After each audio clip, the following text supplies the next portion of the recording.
Hi, welcome to Mondays with Mayra. This is Dr. Mayra Fernández, and our co-host is not very willing. He's just laying down and just enjoying the wood floor and how cool it is. So, but I have his homework, which is press like and subscribe. Okay, so let's get on with today's theme. I had a different theme involved. I wanted to do a whole video on hats and all the different hats I have and how much fun it is to wear hats and have you send me pictures of you with your favorite hat. But it turned out that when I woke up this morning, there was news. Okay, I'm gonna come up now. Up. Yeah, okay.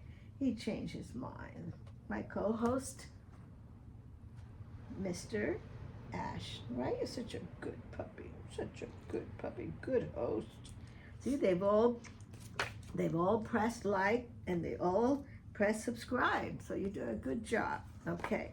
So today I woke up to news about my friend, your friend also. Her name is Amy, and she's on the Supreme Court.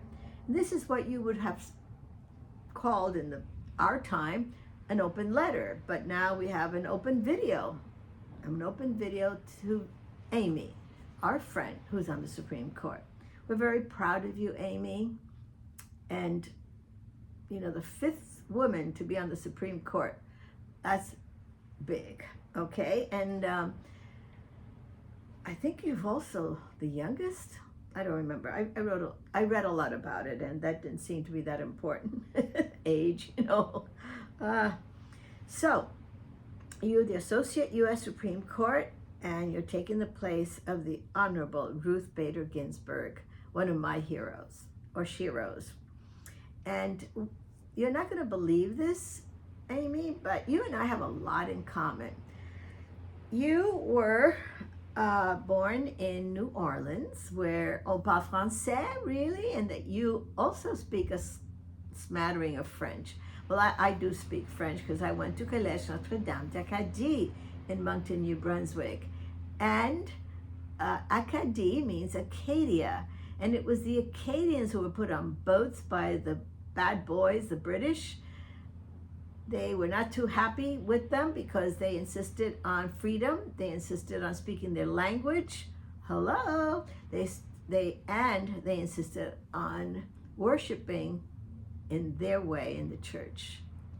And they wanted to convert them, and they were not successful. So they got tired of them, and they put them on boats. Remember Longfellow's Evangeline. All right, and then they put them on boats, and they ended many in Massachusetts. Some of them, you know, just swam over there, I guess, and then the others ended up in Louisiana, where you were born. So I hear you speak French, and that is great. Also, what we have in common is Notre-Dame. You went to school there, and my son is teaching there, and his wife works there and graduated from there, and her siblings graduated from there. Her dad worked there and retired from there. You also have a doctorate in jurisprudence. I have a doctorate in multicultural education. You went to Catholic College, and I went to University of San Francisco, which is a Jesuit school. Very Catholic. What else do we have in common? Oh, the French ancestry. My great-grandmother was French. I believe your great-great-grandmother was French, or maybe three greats. I don't remember. Anyway, you have an immigrant background, of course, like except for the indigenous people, all Americans, and so do I. I came from, my mother arrived first and then sent for us, and I am an American citizen, and so are my siblings, and so of course was my mother. And what else do we have in common? Let me see. Oh, something very important. We're both writers. I read that you already have a book about to be set out on the market, and I have over 22 books published. Also, something we have in common is that we're both Catholic, practicing Catholics. I'm a daily communicant. I am the one who leads the congregation in music during the daily masses. I have been a Eucharistic minister. I'm a lector. I'm a teacher. I was the head of the RCIA, which is now the ICIA, and now I'm just substituting this year. I gave up the job. And so we have a lot in common, very important things like our Catholicism. Obviously, you interpret it differently than I do, because that's what this video is about, Amy. We have something else in common. We're both moms, and we're both adoption moms. You adopted 2 beautiful children from the island where I was born, Haiti, though I was born on the other side, the Dominican Republic. But it was the one island. While the indigenous people lived there, it was one island. So that's a very important thing to be a mom, isn't it? You're a mom of 2 black children. I saw their pictures. Of course, they're gorgeous. Black, Amy, sweetie, black. And yet you keep voting for things that will hurt them. If they haven't experienced discrimination, bully for you, bully for them. But I doubt, well, I can't say, but let's say that they've never experienced discrimination because of your rank, because of where you live, because of the money you and your husband make. But they're black in the United States. I adopted children that are dark. This is one of my babies, Suni. Look up the video that I did on her. Pakistani, Norwegian, Dutch. What a combination. Brilliant, gorgeous, a great athlete, musician, you name it, she excelled. Unfortunately for me, not for her, she died almost 3 years ago. I know you will understand how that hit me. But in any case, I adopted 11 children. The last 5 I did on my own. And most of them are dark.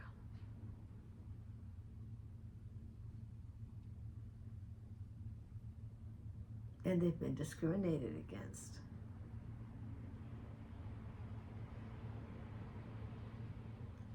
Eventually, sweet Amy, you know Amy means beloved, right? It will happen to your children, and you are putting in laws or allowing laws to stay in the books that will hurt them.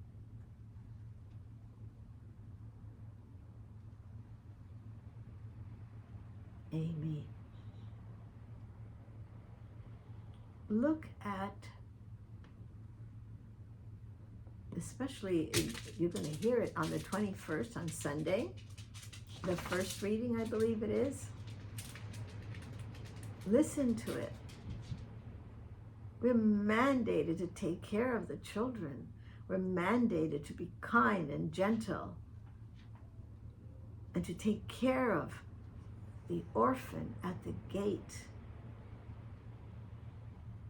and to take care of the immigrant. It's in the Bible. You're charismatic. You know how we charismatic go to the Bible. Sweetie, don't hurt my children. Don't hurt yours.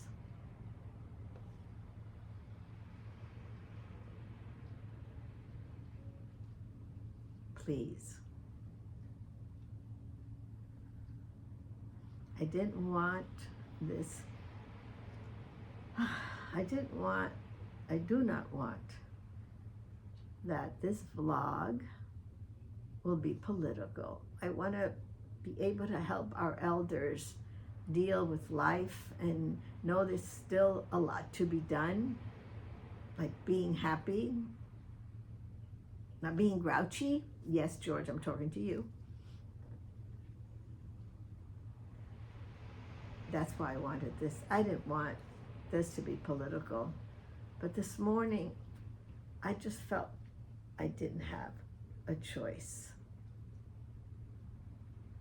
So I didn't know that I would be wearing this particular shirt. You can see I usually dress up for you all, but I wanted this to be done today. And it's a story of a little boy that was throwing, after a giant storm, there were, what do you call here we go, that's the 83 going on 84, starfish. There were starfish all over the ocean, the sand. And this guy sees this little boy going back and forth, picking one up and throwing in the, picking one up and throwing in the ocean, picking one up, throwing in the ocean. And the guy just looking at him was getting dizzy. And he said to him, "What are you doing?" He says, I'm throwing the starfish back in the ocean. And he says, "Do you look around? You see how many hundreds and hundreds and hundreds of starfish there is? You're not going to make any difference at all." He picks up a starfish, the little boy, looks at the man, eyeball to eyeball, and says, "It will make a difference to this one," and throws it back in the ocean. Amy, I know you know that story. How many fish are you going to throw back in the ocean? How many fish, starfish, or any kind are you going to save by what you vote for? So, thank you so much, Amy. It was so nice chatting with you. Someday we might meet. I plan to be in heaven. 83 going on 84.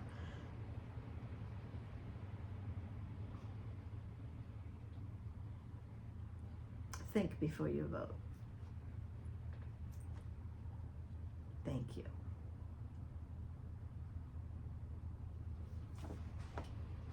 Okay.